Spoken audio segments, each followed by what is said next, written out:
All right, this is John Colo with GrowingYourGreens.com. Today we have another exciting episode for you. I'm still here hanging out, having lots of fun at the 2016 Heirloom Expo here in Santa Rosa, California. And I'm trying to interview you guys since I'm not doing a talk myself this year. I'm trying to take this time that I would have used to prepare and all this kind of stuff to interview other speakers for you guys so that you guys get some of the valuable information that you guys aren't here to listen to. So, I want you guys to mark your calendar for 2017 for the Heirloom Expo. It's probably gonna be happening again next year.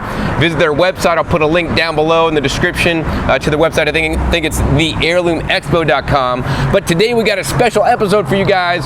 We got a rare fruit, and actually even more than rare, an exotic fruit. He's just a fruit expert right here. This is John Valenzuela. He's a gardener, educator, and consultant about fruits in California. And I mean, this guy, if I want the best fruit wherever I'm at, I'm like, John, where's the best fruit? This guy knows, dude. Let's go find it. Let's go find it. He's got a basket full of figs and grapes and stuff he bought that I had earlier, man. They're the fig, man, it tastes like fig Newtons. I don't know why you guys would want to eat fig Newtons when you got figs this good. The sad thing is, if you guys go to the store, grocery store, or wherever to buy your figs or fruit, it's not optimally ripe, and you're not going to get the special varieties that this guy knows all about. He knows the choice varieties that you want to grow everywhere. So his talk that he's giving at this event is actually called How to Grow Rare and Exotic Fruits in Your Backyard. So you're not here to hear the whole talk, which he's not only running the talk, but he's going to have people from Montana and Missouri or from all over the place that are growing different fruit trees in their area. So anyway, since we were not able to do all that stuff, what we thought we would do with you guys to get you guys excited about fruit, as I'm so excited because, man, when you get that flavor explosion in your mouth, it's amazing. Wow. And I want you guys to experience that and experience homegrown fruit that's much sweeter, tastier, healthier than store-bought stuff. And it's really easy to grow your own fruit trees. So John's gonna share with you guys the top 5 tips so that you guys could grow successfully rare, exotic, or just even regular fruit trees in your backyard. So John, what's the first tip you got for everybody? Absolutely. Yes. Well, number one, if you're going to get into different fruits, like rare fruits, exotic fruits, they might be not used to your climate. So the number one thing is to think about where these plants come from and what your climate is like. Are there parallel climates? Do they come from the Mediterranean? Then they'll work here in California. But if you live up north in Montana or in the tropics, they're going to need different things. So knowing your climate, how cold does it get? How warm does it get? Some plants need it warm, some don't like it too warm. So get to know the characteristics of your plants and know your neighborhood. And when's the last time it frosted? Look around, are there those kinds of trees already growing? If not, you're going to be a pioneer. You're going to be trying and experimenting things, and that's what we love to do. You got to try, otherwise you never know. Right. Yeah, awesome. Yeah, I mean, I have most of my fruit trees I can just plant out in the ground, and they just handle the winter themselves, without me protecting them, having to put Christmas tree lights on them. I also have an unheated greenhouse that has a little bit more protection that I can put things in. So you have to decide if you want to baby your plants and have to put Christmas trees, build structures around it in the winter to let it survive. And greenhouse, and heat the greenhouse. I mean, how much money do you got, right? And how bad do you want that fruit? Or would it be cheaper to buy a place in Hawaii or somewhere in the tropics and just buy the place and grow fruit there and show up when it's ripe, right? That's right. And this is up to you guys, but I want you guys to be successful, at growing and make it as easy as possible. Because for me, as much as I like tropical fruits, I'm not going to go out of my way to grow tropical fruits when I could, go someplace on vacation and visit friends and farmers in other areas that are growing high quality stuff and eat it. I'm going to Costa Rica in 2 weeks, and I'll be eating some stuff there, and I'm not going to try to grow the stuff here. Anyways, right. So John, what's tip number 2? So I think that, water is life. So let's focus on water for a minute and talk about water in your trees. We've had a drought here in California for many years. So water is precious, but there's so much wasted water. So let's think about roof catchment. Let's think about that gray water recycling into your fruit orchard. So there's a lot of expertise out there on those kinds of things. But get to know, again, your plant's needs. Does it come from a place where it can stand lots of water? Do you have heavy clay soil? Are you going to drown your poor little tree, or do you have to make it up on mounds or raised beds so it has really good drainage? On the other side, there's things that really need that kind of moisture. Your pawpaws, your elderberries, something that likes it down wet, maybe even quince. You know, they can stand it wet. They can stand flooding conditions seasonally. So get to know the needs of your trees and make sure that you're giving them enough water. People say, oh, it's a drought, I don't want to plant trees. That's the time to plant trees, because in 5-10 years you're going to be set up for the next drought. The key is to water your small plants well and all the time when they're small, to get them a big root system, and then later when they're larger you can back off the water and allow them to be, you know, adapted to that place. If you're too chintzy with the water at the beginning, they're going to be stunted and they're never going to get anywhere. So be generous with the water when they're young, and then back off later as they get more mature in the size that you want them to be. So get to know your plant's needs and think of all the ways you can be recycling, slowing water, spreading it and sinking it into your landscape, and all the different ways we can catch and redirect water to your plants. So awesome. Water. Yeah, awesome. Yeah, and you want to water your trees appropriately depending on, you know, what kind of tree it is and the soil. Another thing I really want to talk about, John, is let's talk about where to water. I see a lot of gardeners and farmers even just watering the tree right at the base. Is that a good or a bad idea? You got to really be careful, especially if you have that heavy clay soil. You got to look at watering out at the drip line. So the drip line is the edge of the canopy of the tree, and right there you have the root tips growing out.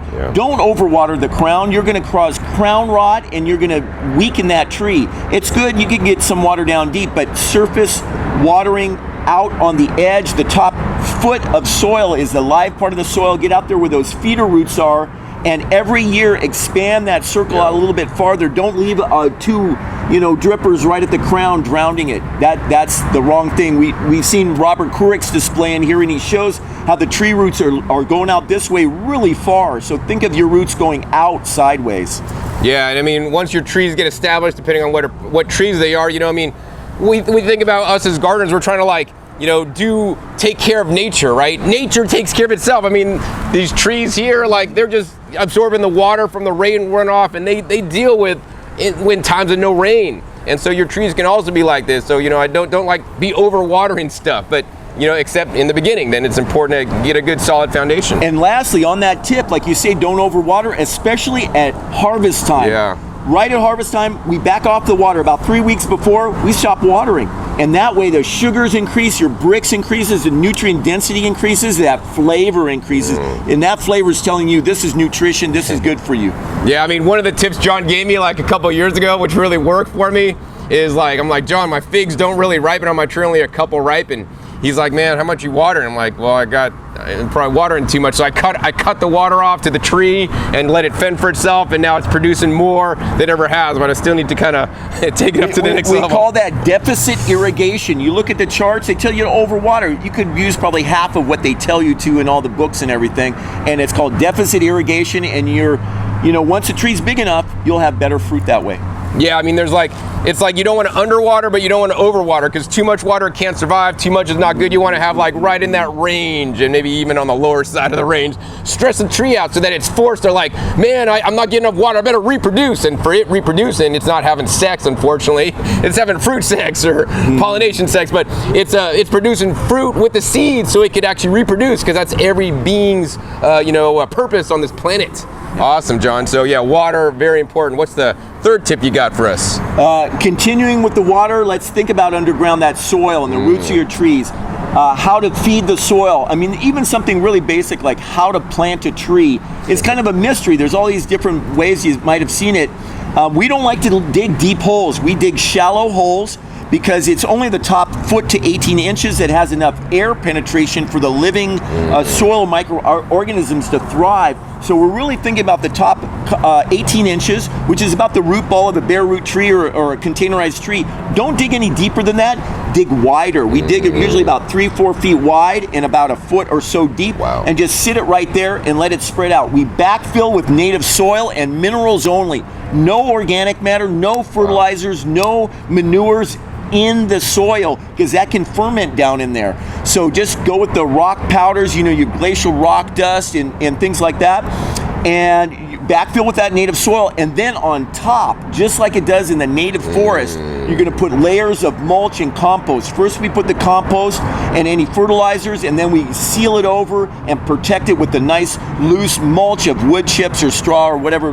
We really like wood chips because then all the fungus gets through there, and along with the roots makes for the whole what we call the soil food web.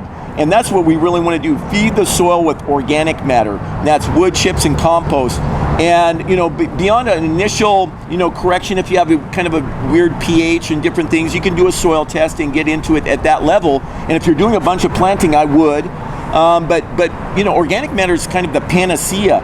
So using wood chips, they're all over the place. Grind up your cuttings and stuff, and the trees really love that. And beyond that, we love trees because they're sturdy and hardy. After the first couple of years, you're training them and pruning them to the right shape. They kind of take care of themselves. That's why we love them. So I think those, again, the first initial years with the watering and then some good compost and mulch, you're off to a great start. Awesome. And maintaining even older trees the same way. Yeah, I mean, take care of the soil, like you said. Add compost on top like nature would. Nature would drop the leaves on the tree, they would compost, break down in place, and they would add to the soil fertility. So, I like to definitely mulch with wood chips and let them break down and slowly break down over time and create rich, black, fungal-dominated soil, which the trees need a fungal-dominated soil, compared to more vegetables that need more bacterial-based. Not to say that there shouldn't be bacteria in there, but it's all a mixture and it's all ratios and just go with what nature provides. Absolutely. So maybe another one. Tip number 4. I'm thinking about sometimes people aren't sure when to harvest their fruit. How do you know when it's ready? There's nothing worse than picking a fruit that's not ready. It's sour or hard or something. And then on the other hand, you don't want to wait too long because it can lose its qualities. Oftentimes I'm watching for fruit to drop. Maybe the birds get interested, right? The birds tell you when you start pecking on it. Oh, I better taste that, see how sweet it is. So sometimes it's kind of a contest to see if you can get there before the critters. I know in the tropics it's hard. A lot of people live in the tropics. There's so many animals out there in the jungle. They love the green fruit, really? Sour fruit, and Wow. they'll dip it in chili pepper and eat it all sour, like sour mangoes. I want a sweet mango, and these people are eating green fruits because that's what they're used to. So, Wow. So here we want to let things get nice and soft and sweet. It depends on what it is. So get to know what is the characteristic. Most things you want to have tree ripened as much as possible, and sometimes you got to protect them from the animals and stuff to get them to that place. Only a few things will ripen off the tree, like a pawpaw or pears, for example. Quince, yes, some things. The medlars. Yeah, and persimmons. Some of the persimmons you got to let them get soft, or you can't eat them. They're astringent types. So you have to know and get to know. Taste them at different times and see which one you like. Maybe you like it a little more tart and not so sweet. True. So it's up to you as an individual, and your friends might be able to like it either way. So get to know the optimal time to harvest and clue into that, and you'll be happier. Yeah, I definitely agree. I mean, the stuff you're buying in the store, if you think that's ripe, that's not ripe. So also I would encourage you guys to invest in a Brix meter. So the Brix meter is a good way to test the sugar levels to see, you could actually test every week if you got a lot of fruit. Absolutely. You could see, it's going up, it's peaked out, and maybe, it's not peaking anymore and not going any higher. Good time to test. Also to let you guys know how your growing practices are, and if you guys need to modify adding different nutrients, more rock dust, and adding more organic matter, adding more fungal activity to grow a higher quality fruit, so that nutrient dense. Yeah, they call it a refractometer is another name for that Brix meter, and that's measuring the dissolved solids or sucrose sugars in there, and that is a sign of plant health, nutrient density. And like I said, we're getting, you want to see above 15 for sure. You're looking at like 18, 19, 20. We want to see over 20 if possible. That's when we're like, whoa. Once let me just mention this on the cherimoya. I think cherimoya is probably the sweetest fruit I know. Really? I went to a tasting down in Southern California at the Irvine Extension place, and they had a taste test of like 20 different cherimoyas. And I had my refractometer out, and I thought it was broken. It was like the 32. No way! 32 Oh bricks. my God! It was crazy. Oh! It was crazy. I was like, man. is this broken? 32 bricks. No way. It was like off the charts. Oh. So yeah, Yeah, check out your bricks and get it up there around 20 and you'll be happy. Wow. Yeah, I mean, I recently kind of got in trouble at a fruit festival that are serving poor low bricks fruit for making a video and sharing what they're doing so that they can improve it. Instead, they information. They kind of didn't want me at the event anymore. So anyway, that's another topic. All right. But let's move on. But yeah, get a bricks meter so you guys know the fruit quality and you guys can improve it. And that's the whole thing. I want you guys always to work on improving. Even if your bricks isn't good the first year. I mean, some of my bricks weren't good the first year until I started building my soil, making it better, and came up. And even some of my stuff is still not as good as John's stuff. And it's always gonna be different depending on the climate, the tree, the soil, there's so many factors. Even the side of the tree, the side of the fruit. One side will be sweeter than the other. Right. So it's very individual, and so you're gonna learn as you go. Yeah. So John, what's a fifth tip for the last one? Is how are we gonna share this?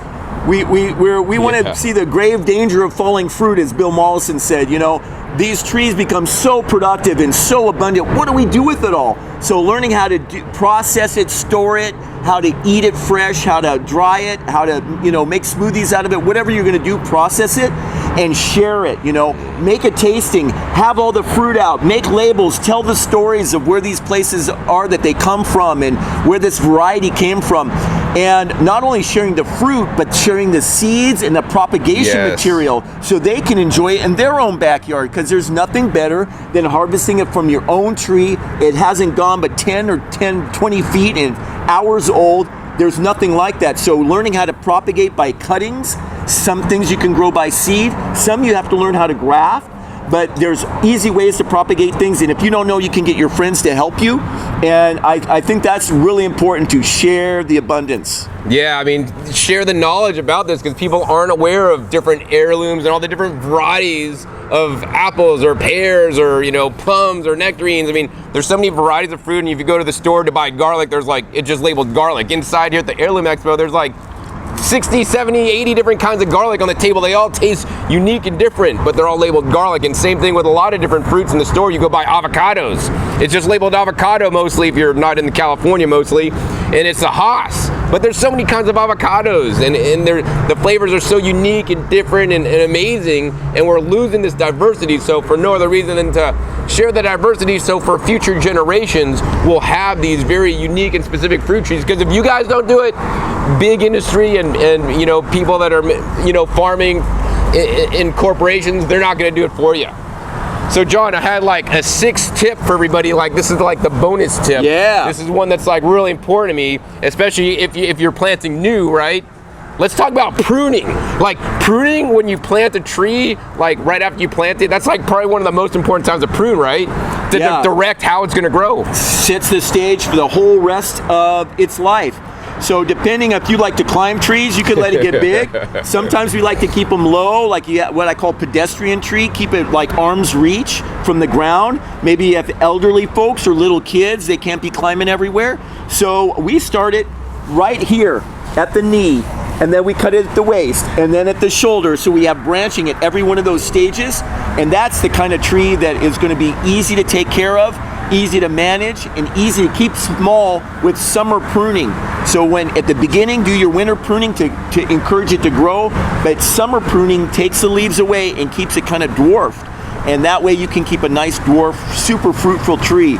But I would leave some big ones too, so you can train it in different ways. If you got the space, if you got the space. Yeah, experiment. If you have a lot of space, hey, I let a lot of my stuff grow. I probably should prune a little bit more because I'm kind of more laissez-faire. Yeah. But it would have been helpful to prune some of that stuff when they're younger to get the shape I wanted. I saw a pomegranate tree on the other side of the Great Pavilion here. It's like growing up and nice, and mine's like a big giant bush hedge that I hate. Well, you can trees are used to that. People say, oh, pruning's so unnatural. Yeah, you ever see deer browse or frost or fire? That's all the way plants have natural evolved. pruning. They've evolved to react to that. And so we can train them to fit into our yard. Otherwise, we wouldn't have space. We can grow them like grapevines, like an espalier, and just squeeze them in and have a little hedge of fruit, So make it work for you, and you'll be happier that way.